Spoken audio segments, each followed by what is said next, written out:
Dear students, as I said that in this session we'll discuss about seismic waves.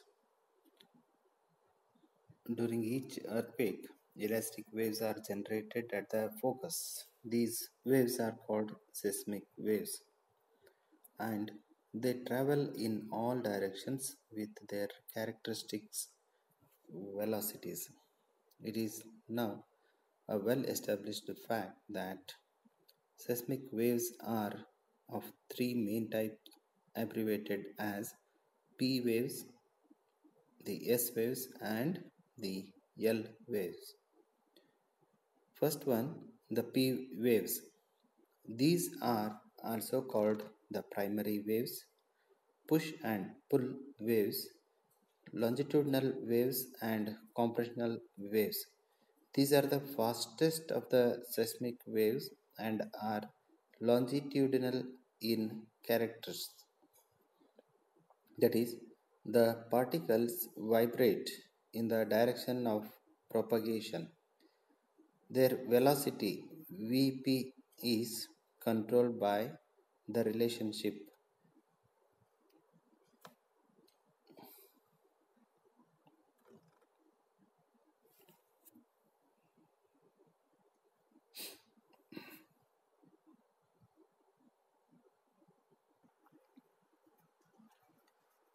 The S waves.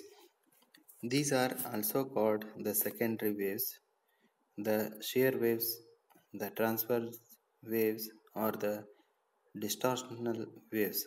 These waves are transverse in character.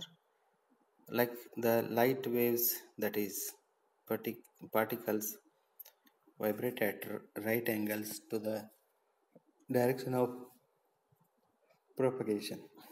Their velocity.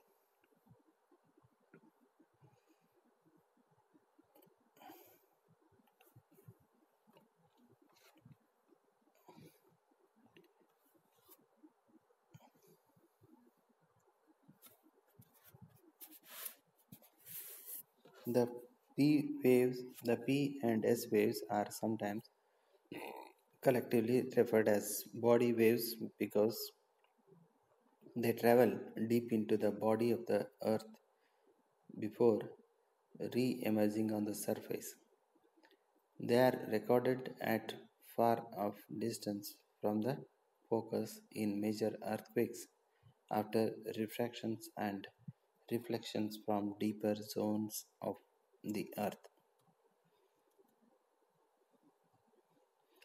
It is well established fact that their velocities increase considerably with depth.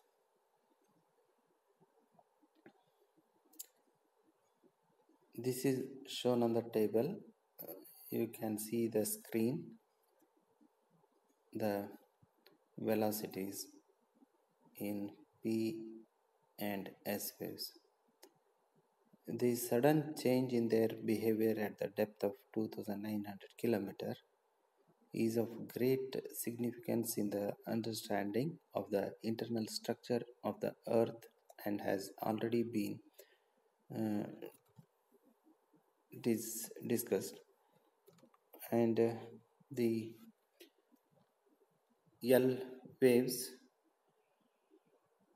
these are also called long waves or surface waves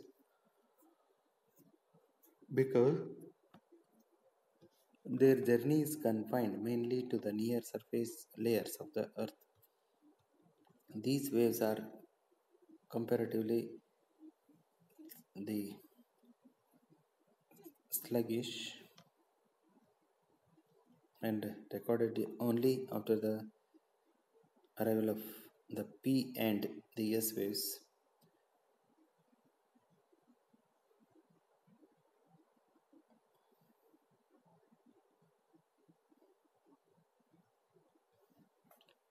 So this is about the P, S and L waves. Thank you.